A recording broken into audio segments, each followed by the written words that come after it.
الحمدللہ رب العالمین والصلاة والسلام علی سید المرسلین وعلی آلہ قابل احترام بھائیوں اور بہنیں بھی اگر اس وقت تک جاگ رہی ہوں وہ بھی سماعت فرمائیں. نبی صلی اللہ علیہ وسلم نے فرمایا ہے اور یہ مشکات کی روایت، مشکات حدیث کی ایک کتاب ہے جو بہت مشہور ہے دنیا میں. تمام دینی مدارس میں برائے عرض پر جتنے مدارس ہیں سب میں پڑھائی جائے، تو عرب ہو یا عرب سب جگہ پڑھائی جائے. اس میں ایک حدیث نقل ہے. حدیث یہ ہے کہ جس شخص کو اللہ تعالیٰ نے یہ توفیق دی ہے کہ وہ قرآن پڑھ رہا ہے، سمجھ رہا ہے، پڑھ رہا ہے، مشغول ہے، اور قرآن میں ایسا مشغول ہے اور ایسا لگا ہوا ہے کہ پڑھنے میں، تلاوت میں، سمجھنے میں، سوچنے میں مشغول ہو گیا ہے. بالکل دھن ہے اسے، یہی پڑھتے ہی رہتا ہے، تلاوت کرتا رہتا ہے، سمجھتا رہتا ہے. تو حدیث قدسی یہ ہے کہ اللہ تعالیٰ فرماتا ہے کہ اتنا قرآن میں مشغول ہے کہ اسے یہ فرصت بھی نہیں ملتی کہ مجھ سے دعا مانگے، دعا مانگنے کی بھی فرصت نہیں ملتی. تو اللہ تعالیٰ فرماتا ہے، اور اللہ فرماتا ہے، سن لیجیے کسی اور کی بات نہیں، اللہ تعالیٰ فرماتا ہے کہ اتنا مشغول ہے کہ اسے دعا کرنے کی فرصت بھی نہیں ہے. جو دعا مانگنے والوں کو میں دیتا ہوں اس سے کہیں زیادہ اسے دوں گا بغیر دعا مانگے. یہ ایک حدیث قرآن کی اہمیت کے لیے اور عظمت کے لیے کافی ہے.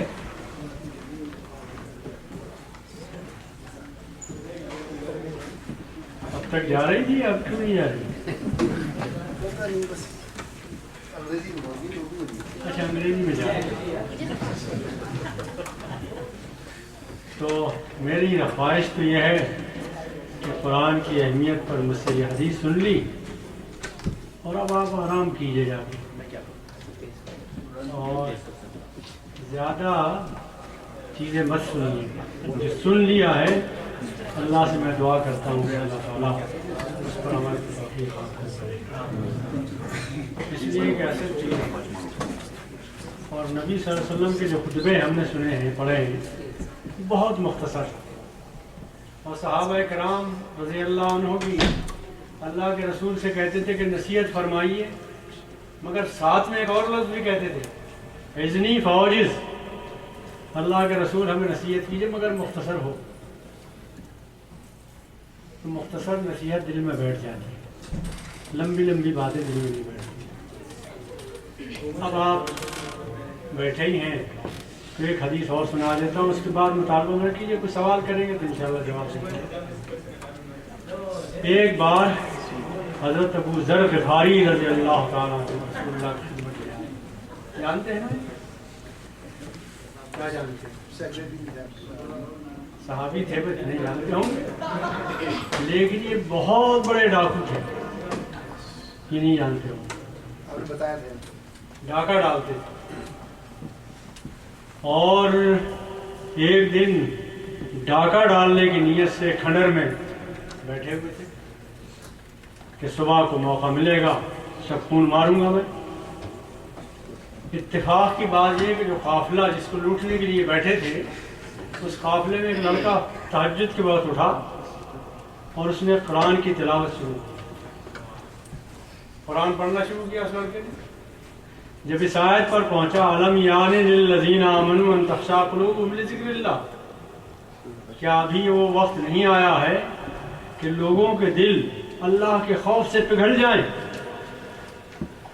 ایسا اثر ہوا ان پر کہ انہوں نے کہا اللہ میاں وہ وقت آ گیا، وہ وقت آ گیا، اور جا کے ایمان لے آئے. ساری بات ختم. ان کی روایت، ایمان لانے کے بعد یہ صحابہ میں بہت بڑے مرتبے کے صحابی ہیں. انہوں نے ایک مرتبہ نبی صلی اللہ علیہ وسلم کے پاس آ کر پوچھا، کہا رسول اللہ سے درخواست کی یا رسول اللہ اذنی فوجی، اے اللہ کے رسول مجھے نصیحت کیجیے مگر بڑی مختصر ہو، مختصر نصیحت کیجیے۔ یہ مختصر نصیحت میں آپ کو کرتا ہوں، دہراتا ہوں اسی کو، آپ نوٹ کر لیجیے اسے، نوٹ کر سکے اگر قلم دواز سے تو اس سے کر لیجیے، پینسل سے پین سے، اور اگر ذہن میں نوٹ کر سکیں تو سبحان اللہ، یہ بہت قیمتی بات ہوگی۔ نوٹ کر لیجیے الفاظ بھی حدیث کے، اس لیے کہ جو نور، جو تاثیر، جو تسخیر اور جو قوت اللہ کے رسول کے الفاظ میں ہے وہ دنیا کے کسی انسان کے الفاظ میں نہیں ہے۔ بہت تاثیر ہے، بڑا نور ہے۔ ان کے الفاظ بھی یاد کر لیجئے اور پھر میرا ترجمہ بھی سیکھ لیجئے، رکھ لیجئے، ترجمہ سمجھنے کے لیے رکھ لیجئے اور الفاظ اللہ کے رسول کے یاد کر لیجئے۔ نبی صلی اللہ علیہ وسلم نے فرمایا ابو ذر سے اس درخواست کے جواب میں، یا ابا ذر، اے ابو ذر، اتق اللہ حیثما کنت، اے ابو ذر تم جہاں کہیں رہو، جس حال میں رہو، جس ملک میں رہو، جس خطے زمین میں رہو، جس کیفیت میں رہو، جس حالت میں، جن حالات میں بھی رہو، اتق اللہ، اللہ سے ڈرتے ہوئے زندگی گزارو، اللہ سے ڈرتے، خوف خدا دل میں رکھو، اس لیے کہ قلب کی ساری رونق، تمام تر رونق تقویٰ سے ہے، اور تقویٰ جس دل میں نہیں ہے وہ دل نہیں ہے بلکہ ویران کھڑر ہے، ٹوٹا ہوا کھڑا ہے۔ دل وہی کہلانے کا مستحق ہے جس میں اللہ کا خوف ہو۔ اس لیے کہ آپ سوچیں دنیا میں جتنا کرپشن ہے، جتنا فساد ہے، جتنی تباہی ہے، جتنی بربادی ہے، جتنی ہلاکتیں ہیں، سب اس لیے ہے کہ خدا کا خوف نہیں۔ یہ پیدا ہو جائے حالات بالکل بدل جائیں، یہ پیدا ہو جائے انسان بن جائے، کسی پر ظلم نہیں کرے گا، کسی کا حق نہیں مارے گا، کسی کا دل نہیں دکھائے گا، کسی کا ساتھ جاتی نہیں کرے گا، کسی پر ظلم نہیں کرے گا۔ یہ دل میں اگر تقویٰ پیدا، تو آپ نے فرمایا ابو ذر تم جہاں کہیں رہو، جس حال میں بھی رہو، اتق اللہ، اللہ سے ڈرتے رہو۔ یاد رہے گی بات؟ اتق اللہ حیثما کنت، اتق اللہ حیثما کنت، ابا ذر جہاں کہیں رہو اللہ سے ڈرتے رہو۔ سبق یاد کیجیے، اتق اللہ حیثما کنت، یا ابا ذر جہاں کہیں تم رہو اللہ سے ڈرتے ہوئے زندگی گزارو۔ یہ سبق ہے اسلام کا پہلا سبق، نمبر 1۔ اور ایک مثلث بنائیے، کیا کہیں گے انگریزی میں؟ اینگل۔ تو اینگل بنائیے، ایک مثلث بنائیے، 3 کونے ہوں گے اس کے، ایک اللہ سے تعلق، ایک اپنی ذات سے تعلق، اور ایک بندوں سے تعلق۔ 3 چیزیں ہیں، یہ 3 چیزیں انسان کی ٹھیک ہو جائیں، انسان ٹھیک ہو جائے۔ مختصر سی بات ہے۔ دوسری نصیحت کیا کی؟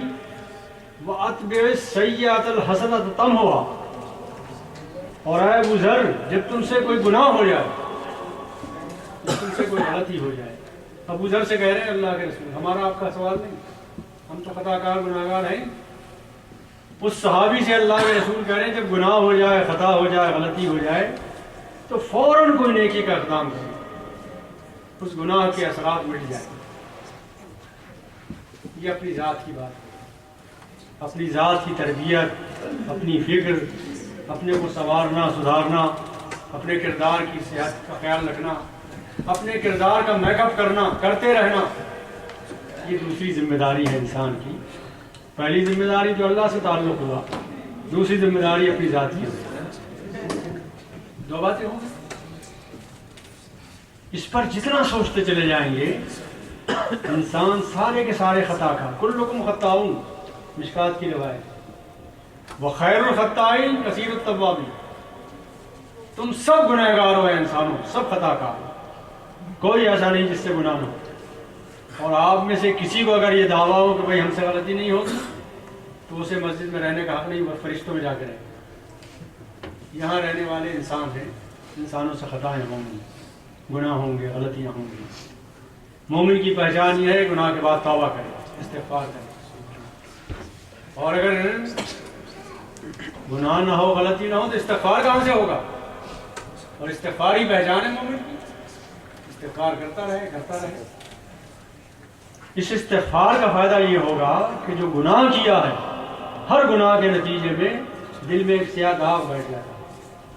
اللہ کے رسول نے فرمایا جب گناہ ہوتا ہے، غلطی ہوتی ہے، دل میں ایک سیاہ داغ پیدا ہو جاتا ہے، اور اگر آدمی اس کو دھونے کی فکر نہ کرے تو وہ بڑھتا رہتا یہاں تک کہ پورے دل پر چھا جاتا ہے. اور اسی کو قرآن نے ران کہا، اللہ بل رانا علی قلوبہم ما کانوا یکسبون. تمہارے کرتوتوں کے نتیجے میں تمہارے دل سیاہ ہو جاتے ہیں. اس ران سے اپنے آپ کے دل کو بچانا، اس کا طریقہ یہی ہے کہ جب گناہ ہو جائے فوراً توبہ کرو. 2 رکعت نفل پڑھ لو، توبہ کرو، گڑگڑاؤ اللہ کے حضور، کچھ صدقہ کر دو، کچھ اللہ کی راہ میں خرچ کر دو، کسی غریب کو خوش کر دو، کسی یتیم کے سر پر ہاتھ رکھ دو، کسی بیوہ کی ضرورتیں پوری کر دو، کچھ کر دو نیکی کا کام. تم ہوا گناہ کا سیاہ داغ دھل جائے گا، گناہ کے برے اثرات ختم ہو جائے گا. یہ دوسری نصیحت اپنی ذات سے متعلق. تیسری نصیحت ابو ذر غفاری کو فرمائی، وخالق الناس بخلق حسن.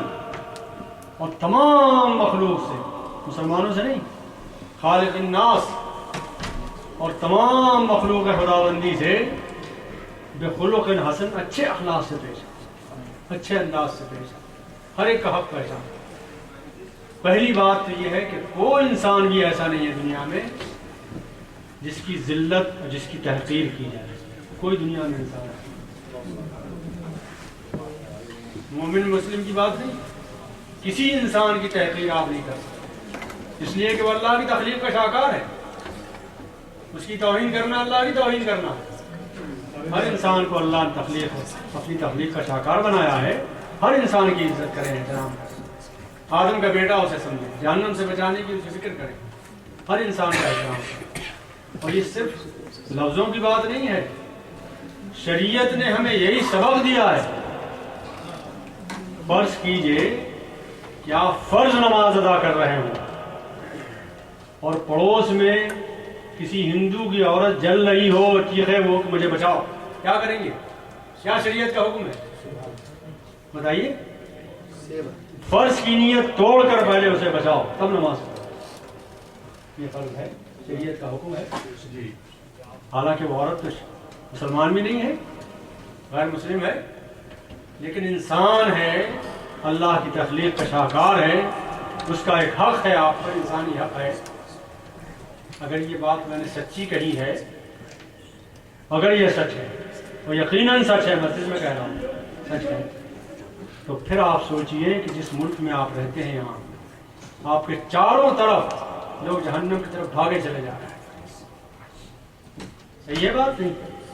اس ملک میں ہر آدمی جہنم کی طرف بھاگا چلا جا رہا ہے، بے حیائیوں میں مبتلا ہے، خدا سے غافل ہے، اللہ سے غافل ہے، دین سے غافل ہے، جہنم کی طرف بھاگا چلا جا رہا ہے. آپ کیسے آرام سے سو جاتے ہیں؟ آپ کیسے سکون سے دن گزارتے ہیں؟ کل حشر کے میدان میں اللہ تعالیٰ تو آپ سے پوچھے گا، میرے بندے تھے، میں نے انہیں پیدا کیا تھا، تمہاری طرح گوشت دیا تھا، خون دیا تھا، احساسات دیے تھے، جذبات دیے تھے، تکلیف اور درد کو محسوس کرتے تھے، تم نے انہیں جہنم سے نہیں بچایا. تمہارے پاس دین تھا، اسلام تھا، قرآن تھا. تو خالق الناس بخلق حسن، اچھے اخلاق سے، درد دل کے ساتھ ان کو متوجہ کرنے کی کوشش کیجیے.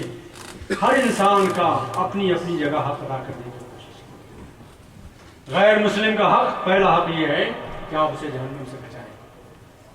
نہیں بچائیں گے تو کل حشر کے میدان میں اللہ تعالیٰ بات وہ بھی آپ کا دامن پکڑے گا اور کہے گا، پروردگار یہ وہ لوگ ہیں جن کے پاس قرآن تھا، پڑھتے تھے، جن کے پاس حدیث تھی، رسول کی سیرت تھی، سب کچھ تھا، جنہوں نے ہمیں نہیں بتایا، نہیں پہنچایا ہمیں. کل حشر کے میدان میں پکڑیں گے. اور ایک اور عرض کروں بات آپ سے، انسان کی بات عرض کر رہا ہوں. آپ کے 75% مسلمان، غلط نہیں کہہ رہا ہوں، صحیح کہہ رہا ہوں، سوچے سمجھی بات جو میں نے پڑھا ہے، مطالعہ کیا، اور میرا مطالعہ غلط ہو تو آپ پڑھے لکھے لوگ ہیں، مجھے بتا دیجیے گا. 75% مسلمان اس وقت روئے زمین پر وہ ہیں جنہوں نے ناظرہ قرآن نہیں پڑھا ہے. صرف 25ویں صدی ہیں لوگ جنہوں نے ناظرہ قرآن پڑھا ہے. صرف کی بات دوسری ہے، سمجھنے کی بات دوسری ہے. سمجھنے کی بات بہت آگے کی ہے. ان کے بارے میں کل حشر کے میدان میں اگر اللہ کے رسول نے پوچھا کہ میری امت کے اتنے لوگ ناظرہ قرآن پڑھے ہوئے نہیں تھے، دین سے واقف نہیں تھے، تم اپنی نمازوں پر اکتفا کیے ہوئے تھے، اپنی مٹھائیاں کھا رہے تھے، تمہیں غم نہیں تھا، فکر نہیں تھی، کوشش نہیں کرتے، کیوں نہیں پہنچے ان تک؟ ہماری خرابیاں یہ ہیں، غلطیاں یہ ہیں کہ جو مسجد میں آ گیا ہے اس سے تو بحث شروع کر دیتے ہیں، یوں نماز کیوں پڑھی ہے، یوں کیوں نہیں پڑھی، اور فقہ یوں ہے یا یہ ہے، مسئلہ یہ ہے، یوں ہے، اسی وجہ میں پڑھے ہوئے ہیں. یہ جو 75% نہیں آ رہے ہیں ان کی فکر کون کرے گا؟ اور کل حشر کے میدان میں اللہ کے رسول محمد صلی اللہ علیہ وسلم سے سامنا ہوگا، وہ پوچھیں گے کہ میری امت کے اتنے لوگ ناواقف تھے دین سے، تم کیا کرتے ہیں؟ تو ان سے آنکھیں ملانے کی گنجائش میں نہیں ہو. علامہ اقبال نے کہا ہے تو غنی از ہر دو عالم من فقیر، اے اللہ تو سارے جہان سے غنی ہے، مستغنی ہے، بے نیاز ہے، میں محتاج ہوں، میں فقیر ہوں. روز محشر عذرہائے من پذیر، قیامت کے دن میرے عذرات قبول کر لینا، میرے نامہ عمل پر نگاہ نہ ڈالنا، میرے نامہ عمل کو مت دیکھنا، میری معذرت قبول کر لینا. ورحمیدانی حسابم ناگزیر، لیکن اگر تو نے فیصلہ ہی کر لیا ہے کہ تیرا حساب دیکھنا ہی ہے بندے، تو نے اگر طے کر لیا ہے کہ میرا حساب دیکھ کر رہے گا تو میں کیا کر سکتا ہوں؟ وہ خداوند ہے، میں بندہ ہوں، محتاج ہوں، کمزور ہوں. اگر تو نے طے ہی کر لیا ہے کہ میں حساب تیرا ضرور دیکھوں گا تو میں کچھ نہیں کر سکتا، دیکھ لے. لیکن ایک گزارش ہے، از نگاہ مصطفیٰ پنہا بگیر، محمد صلی اللہ علیہ وسلم کی نگاہوں سے اوجھل کر کے مجھ سے حساب لینا، ان سے آنکھیں ملانے کی جرات مجھ میں نہیں ہے. کل حشر کے میدان میں محمد صلی اللہ علیہ وسلم سے سابقہ پیش آئے گا، ان کو ہم دیکھیں گے، وہ سامنے ہوں گے. انہوں نے اگر کہا میری امت کے لوگ جن سے مجھے محبت تھی، تمہیں کیسے مجھ سے محبت کرنے والے لوگ؟ ایک ایک صحابی سے، ایک ایک امتی سے انہیں محبت ہے، ایک ایک امتی سے محبت ہے، ایک ایک امتی کی فکر رکھتے تھے.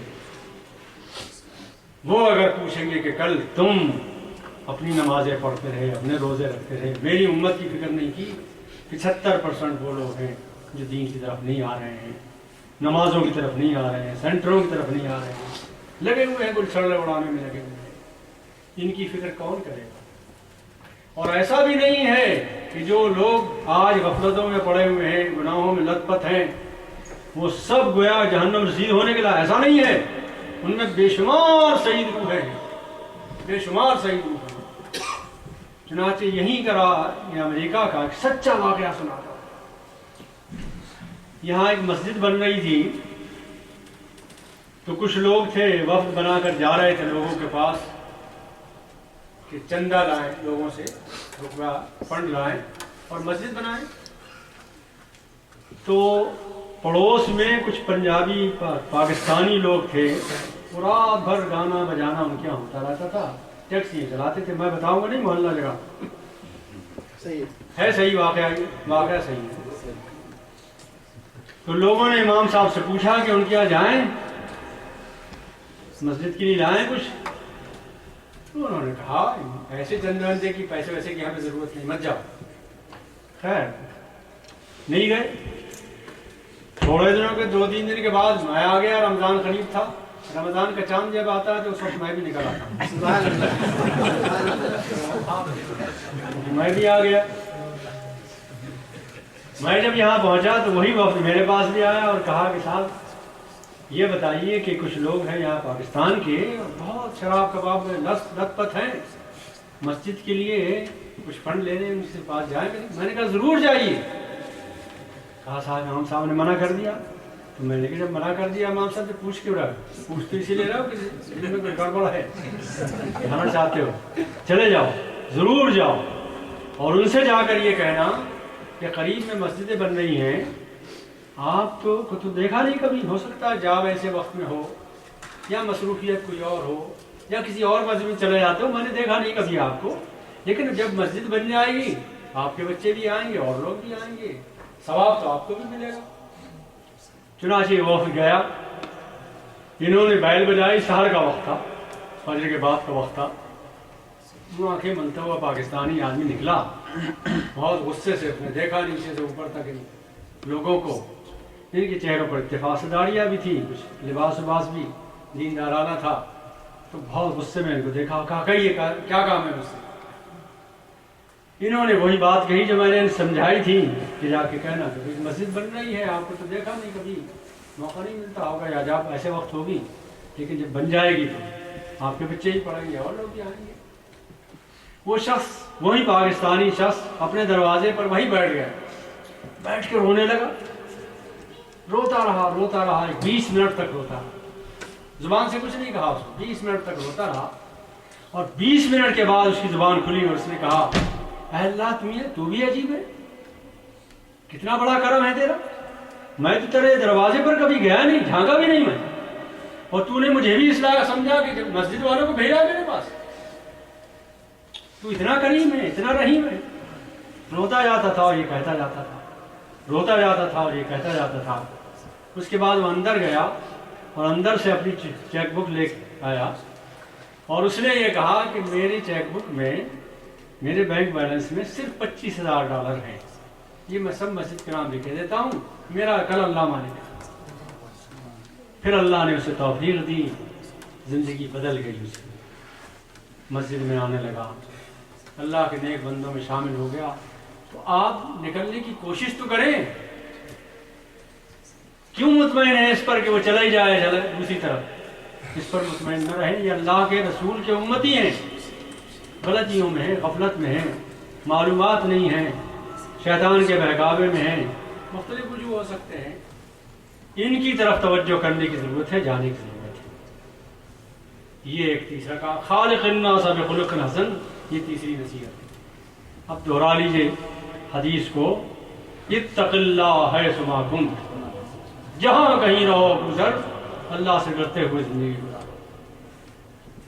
واتبع سیئۃ الحسنۃ تمحها، اور جب تم سے کوئی غلطی ہو جائے، کوئی گناہ ہو جائے، تو فوراً کوئی نیکی کا اقدام کرو، کچھ اللہ کی راہ میں خرچ کر دو، کچھ نوافل پڑھ لو، توبہ کر لو، تاکہ وہ برائی کا، گناہ کا اثر مٹ جائے، وہ کالا داغ جو لگ گیا ذہن پر، دل پر، وہ دھل جائے۔ اور تیسری بات یہ، خالق الناس بخلق حسن، اور لوگوں کے ساتھ اچھے سلوک سے پیش کرو، اچھا برتاؤ لوگوں کے ساتھ کرو۔ یہ میں نے کہا تھا ٹرینگل بنتا ہے، مثلث بنے گا، اللہ کا حق، اپنا حق، بندوں کا حق، اور 3 حق اگر ادا ہو گئے تو آدمی مسلمان ہو گیا، مومن ہو گیا۔ خالق الناس بھی یہ ذہن میں رکھیے کہ مخلوق خدا کے ساتھ اچھا سلوک، اب مخلوق خدا میں آپ کے ماں باپ بھی ہیں، ظاہر ہے کہ ان کا حق تو بہت اعلیٰ ہے، بہت اعلیٰ ہے، اس لیے کہ ان ماں کے قدموں میں تو جنت ہے، انہیں راضی رکھے بغیر تو جنت بھی نہیں ملے گی، ان کا یہ حق ہے۔ باپ کا حق یہ ہے کہ نبی نے فرمایا کہ اگر ایک نوجوان اپنے باپ کو صرف محبت اور عقیدت سے دیکھتا رہے، اس کے چہرے پر نگاہ ڈالے محبت اور عقیدت سے، تو یہ دیکھنا ایک بار کا ایک حج مبرور کے برابر۔ صحابہ نے عرض کیا یا رسول اللہ، اس طرح اگر جنت آسانی سے مل رہی ہے اور حج مبرور آسانی سے مل رہا ہے، تو ایک نوجوان تو 100 مرتبہ دن میں نظر ڈال سکتا اپنے باپ پر محبت و عقیدت سے۔ تو آپ نے فرمایا اللہ اکبر و اطیب، اللہ اس سے بھی بڑا، اس سے بھی زیادہ دے سکتا ہے، اور تمہاری اس بدگمانی سے بہت اونچا، پاک ہے وہ، یہ تم اپنے اوپر قیاس کیوں کر رہے ہو؟ اسے وہ تو اللہ ہے، جو دینا چاہے دے سکتا ہے، جو دینا چاہے دے سکتا ہے، وہ اللہ تعالیٰ ہے۔ یہ بات میں نے آپ کو سنائی۔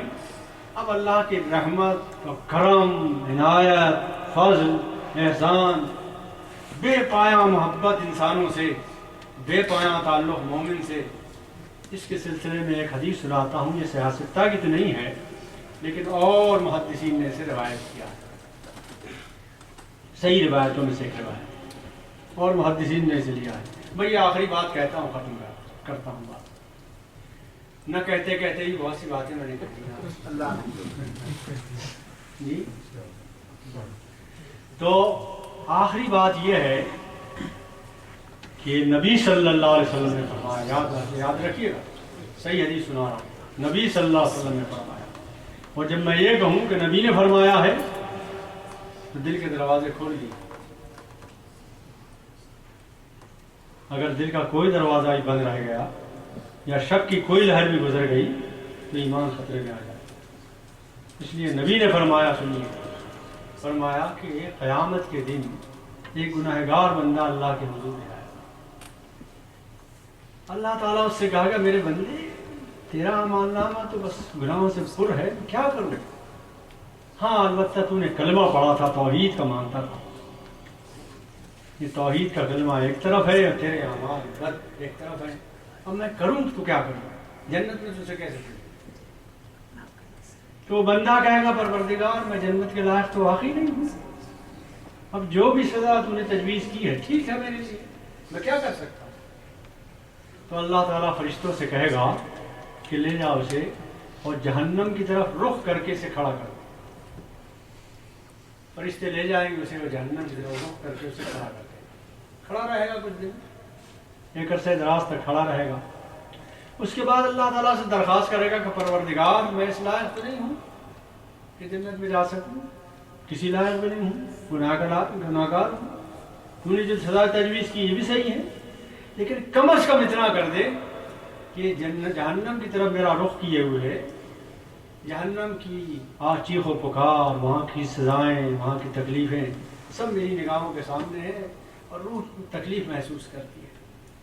کم از کم اتنا ہو جائے کہ میرا رخ پھیر دے جہنم سے. تو اللہ تعالیٰ اس سے کہے گا میرے بندے اس کے بعد تو کوئی درخواست نہیں کرے گا. وہ وعدہ کرتا ہے کہ اس کے بعد کوئی درخواست نہیں. تو اللہ تعالیٰ فرشتوں سے کہے گا اچھا اس کا رخ پھیر دو جہنم سے. جہنم سے رخ پھیر دے، کھڑا رہے گا کچھ دنوں تک. اس کے بعد پھر اللہ سے درخواست کرے گا کہ پروردگار میں اس لائق تو نہیں ہوں کہ جنت جا سکوں، اور تو نے بڑا کرم بھرا، میرا رخ تو پھیر دیا، لیکن کیا اتنا نہیں ہو سکتا کہ جنت کے دروازے کے قریب پہنچا دے گی؟ مناظر تو دیکھوں گا وہاں کے ہو کیا رہا ہے اندر کے مناظر ہی نظر آ جائے مجھے کم از کم. تو اللہ تعالیٰ کہے گا کہ بندے تو کیسا وعدہ خلاف ہے، وعدہ کیا تھا کہ پھر نہیں مانگوں گا. تو بندہ کہے گا پروردگار اس کے بعد کچھ نہیں کروں، اس کے بعد یہ آخری درخواست ہے، اس کے بعد کوئی درخواست نہیں کروں. تو اللہ تعالیٰ فرشتوں سے کہے گا چلے جاؤ اسے جنت کے دروازے پر کھڑا کر دو اسے، اور مناظر ادھر کے دیکھتا رہے. تو لے جائیں گے اسے کھڑا کر دیں گے، کچھ دنوں تک مناظر دیکھتا رہے گا. پھر جب وقت گزر جائے گا تو پھر یہ درخواست کرے گا اللہ تعالیٰ سے کہ پروردگار جنت میں جانے کا لائق تو واقعی میں نہیں ہوں. اتنا ہو جائے کہ اس جنت کے دروازے کے اندر ذرا کھڑا کر دیا جاؤ، بس اتنا سا کرم فرما دے. اللہ تعالیٰ کہے گا بندے تو بڑا وعدہ خلاف ہے، بار بار وعدے کرتا ہے، مکر جاتا ہے، بھول جاتا ہے اپنا وعدہ اپنا ہے، پھر درخواست کرتا ہے. وہ ایک بات کہے گا بندہ، اور اللہ کے رسول فرماتے ہیں جب وہ بندہ وہ بات کہے گا تو اللہ کو ہنسی آ جائے گا، اللہ مسکرائے گا، ہنسے گا. بات کیا کہے گا وہ بندہ؟ وہ بندہ کہے گا پروردگار دنیا میں بھی میں نے تیرے دروازے کے سوا کسی سے کچھ نہیں مانگا، اب میں یہاں مانگوں تو کس سے مانگوں؟ تیرے دروازے کے سوا مجھے کوئی دروازہ معلوم نہیں، کروں تو کیا کروں؟ اللہ تعالیٰ کو ہنسی آ جائے گی اور اس بندے سے کہے گا کہ جا جنت میں جہاں تک تیری نگاہ جائے وہ جگہ تیری ہے. تو یہ اللہ کا کرم ہے، اللہ کا فضل ہے، اللہ کی عنایت ہے. اللہ کی عنایتیں اتنی زیادہ ہوں اور ہماری غفلت اتنی زیادہ ہو، یہ بات ٹھیک نہیں. بدلیں اپنی زندگیوں کو، اور بدلنے کا طریقہ یہ نہیں ہے کہ آپ نمازوں پر زیادہ زور دینے لگیں، روزے زیادہ رکھنے لگیں. اس ملک کی یہ ضرورت نہیں ہے. آپ نمازیں فرض پڑھیں، نوافل بھی پڑھ لیں، کچھ روزے بھی رکھ لیں، نفلی روزے بھی رکھ لیں، لیکن زیادہ سے زیادہ وقت اس پر لگائیں کہ اللہ کی مخلوق کو جہنم سے بچائیں. یہ ہماری ضرورت ہے، یہ اس ملک کی ضرورت ہے، ہماری بھی ضرورت یہی ہے. چنانچہ مشکات کی روایت سناتا ہوں اور بات ختم کرتا ہوں یہ مشکات کی روایت کتاب الفتن کی ہے، ایک مطالعہ کرنا چاہیں کر لیں جا کے.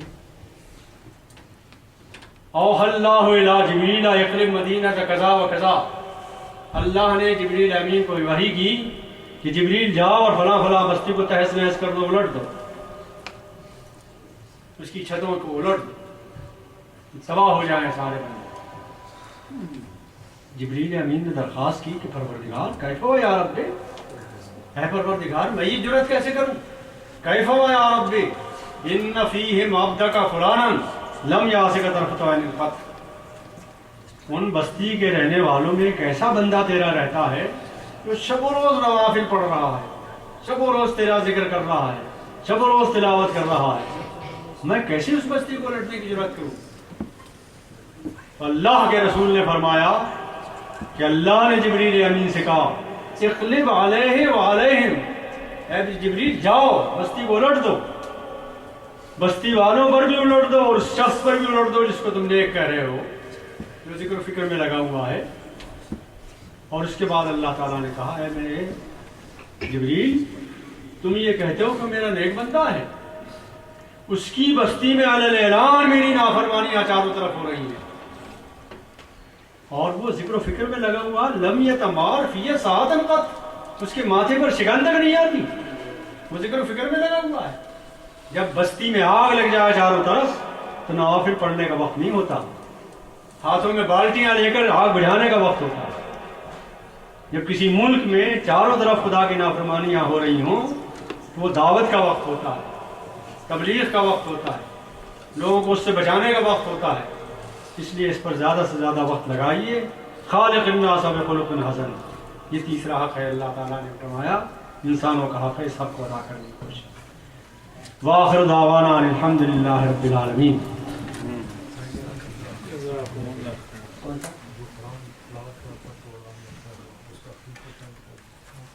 آخری پورشن میں نے بتایا نا، یہ بتایا کہ اگر وہ کہتا ہے، اللہ تعالیٰ کہتا ہے کہ اسے دعا مانگنے کی فرصت نہیں ملتی تو میں اسے دعا کیے بغیر ان سے زیادہ دیتا ہوں جو دعا کرتے ہیں.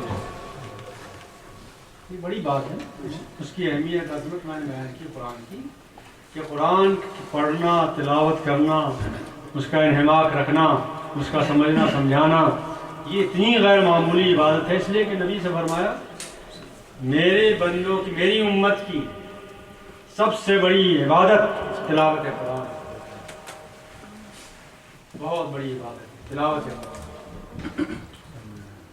تو دعا کر لیں. کیا بھائی سوالات کی ہمت بھی ہے؟ گوشت پر سوال نہیں ہوگا، مواد پر نہیں ہوگا، چاند پر بھی نہیں ہوگا، کوئی فائدہ کوئی عمل ہی کیجیے. دعوت کے مطابق یہ ہے سوال ان کا ہاتھ پہلے اٹھا. یہ جاننا چاہ رہے تھے نبی اکرم صلی اللہ علیہ وسلم چاند رات اور عید کا دن کیسے گزارتے؟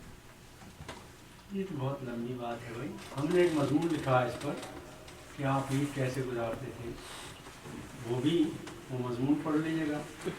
اور فرض کیجئے کہ یہ وہ نہ کر سکیں تو ہماری ایک کتاب ہے آسان خاتون، ٹھیک ہے، اس میں دوسرے حصے کو لے لیجئے اور اس میں یہ مضمون مل جائے گا. آپ کے $8-10 خرچ ہوں گے، ہمارا فائدہ ہو جائے گا، کام بھی چل جائے گا، سوال بھی پورا ہو جائے گا. جی سر، اور کوئی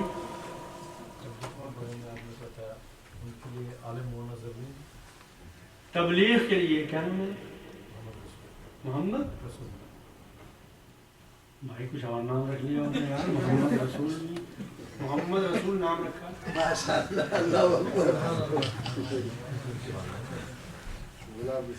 اچھا میں یہ سمجھ رہا تھا کہ خود رکھ لیا. ان کی غلط فہمی میرے بارے میں یہ ہے، بتائیے. بڑا بات نہیں، میرا موضوع اپوزیشن کو کہتے ہیں. تو بھائی جان بات یہ ہے، محمد رسول صاحب یہ سوال کر رہے ہیں کہ تبلیغ کے لیے کیا عالم ہونا ضروری ہے، یہ سوال کر رہے ہیں. تو غور سے سنیے اس جواب کو. سوال بھی بڑا اچھا ہے اور ہو سکتا ہے جواب بھی اچھا ہو جائے انشاءاللہ. تو قرآن میں ہے کنتم خیر امہ، اے مسلمانوں تم سب خیر امت. خطاب ہے نا مسلمانوں سے. کون بد نصیب ہوگا جو اس کے اندر سے اپنے آپ کو نکالنے کی فکر کرے گا؟ کون بد نصیب مسلمان ایسا ہوگا جو یہ کہے گا میں خیر امت میں نہیں ہونا چاہتا؟ بھائی نہیں ہو سکتا نا. تو کنتم خیر امہ میں تمام مسلمان شامل ہیں، چاہے دیہات کا حل چلانے والا ہو، چاہے بالکل بے پڑھا لکھا ہو، چاہے عالم دین ہو، چاہے ڈگری ہولڈر ہو، چاہے انجینئر ہو، چاہے ڈاکٹر ہو، چاہے رکشا چلانے والا ہو، چاہے مزدوری کرنے والا ہو، جھاڑو دینے والا ہو، سب شامل ہیں مسلمان. کنتم خیر امہ، تم سب خیر امت میں شامل ہیں. عورتیں بھی ہیں اس میں، مرد بھی ہیں، سبھی شامل ہیں. مجھے نہیں معلوم کہ کسی مفسر نے آج تک اس میں سے کسی امتی کو خارج کیا. آپ کو معلوم ہوتا آپ بتائیں، مجھے نہیں معلوم کسی امتی کو خیر امت سے خارج کرنے کا کسی کو حق نہیں. ٹھیک ہے نا بات؟ اس کے بعد اس خیر امت کا کام بتایا گیا، تامرون بالمعروف وتنہون عن المنکر.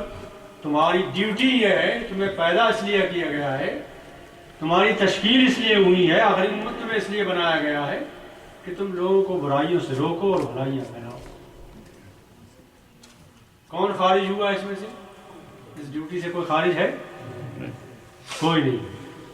اب جو جاہل ہے یا کم پڑھا لکھا ہے وہ اپنی سمجھ کے مطابق دعوت کا کام کرے گا، اس طبقے میں کرے گا جو اس کے لائق طبقہ ہوگا، اس میں کرے گا. اور کس نے اس سے کہا کہ بھائی پڑھائی لکھا رہا ہمیشہ؟ وہ کوشش کرے، تبلیغ کا کام کرے گا، سوالات لوگ اس سے کریں گے، جواب نہیں دے پائے گا تو پڑھے گا بھی، سوچے گا بھی، اور بھی کرے گا، سیکھے گا بھی. تو دھیرے دھیرے خود یہ دعوت کا کام، تبلیغ کا کام اسے عالم بننے پر مجبور کر دے گا. کر کے تو دیکھیں، نکلیں تو باہر. جب باہر نکلیں گے اور کسی پانی میں، کسی تالاب میں کودیں گے تو انشاءاللہ ہاتھ پار مارتے مارتے تیرنا بھی آ جائے. اور اگر تیرنا نہ سیکھنا چاہیں، تیرنا یوں ہی سیکھنا چاہے خشکی میں، تو اصول تو بتا دیے جائیں گے آپ کو، لیکن تیرنا نہیں آئے گا آپ کو. تیرنا جب ہی آئے گا جب وہ تالاب میں اتر پڑیں گے، ہاتھ پیر ماریں گے، جان کا خطرہ پیدا ہوگا، انشاءاللہ تعالیٰ تیرنا سیکھ جائے. اور اگر کوئی یہ کہے کہ مجھے باہر رکھو، یہاں سکھا دو مجھے سب کچھ، تو سکھا تو دیا جائے گا اسے، لیکن جب وہ اندر جائے گا انشاءاللہ واپس نہیں آئے.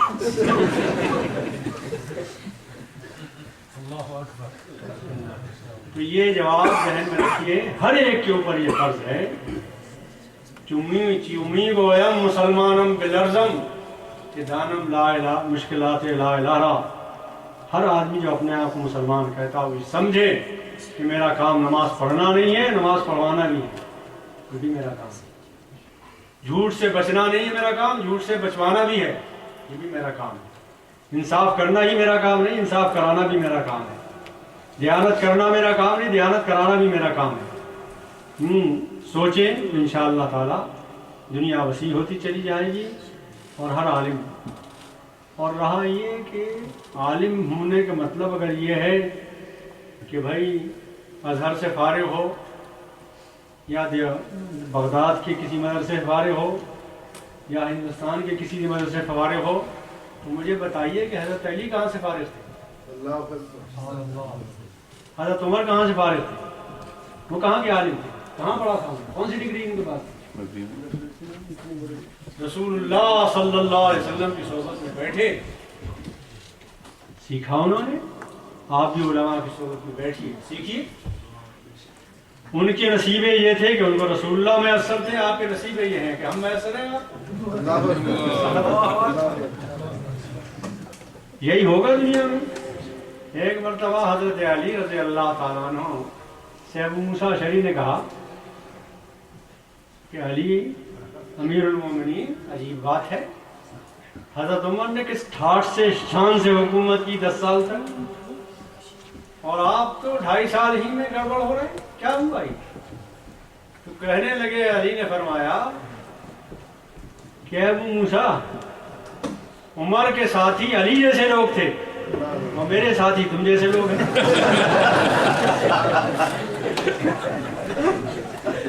ظاہر ہے جیسے میں ہوں ویسے میرے ساتھی انہوں نے دیے ہیں. اور ان کے نصیب یہ تھے کہ اللہ کے رسول اللہ کے منصب تھے. لیکن ہر دور میں جو آپ کو نصیب ہیں وہی ٹھیک ہے.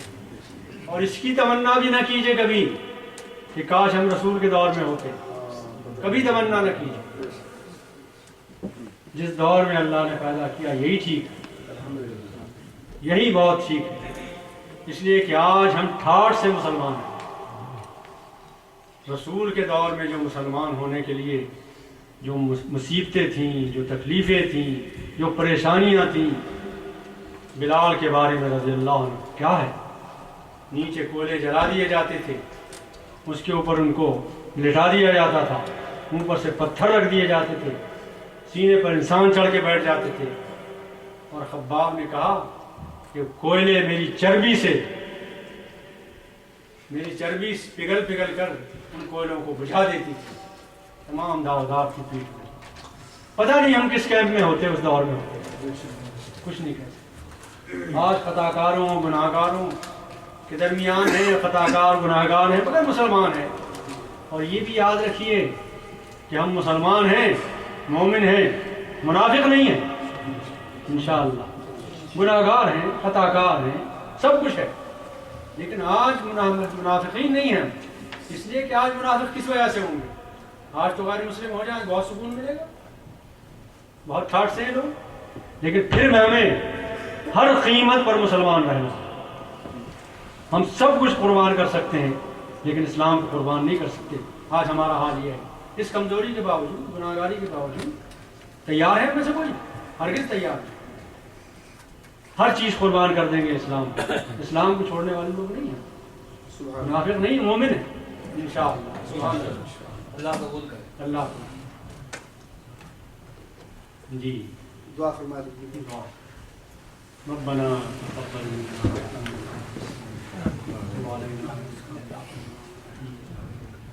ربنا آتنا في الدنيا حسنة وفي الآخرة حسنة وقنا عذاب النار.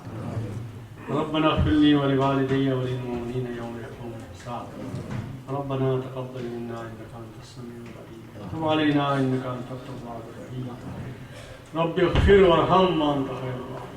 صلى الله محمد. تکبیر.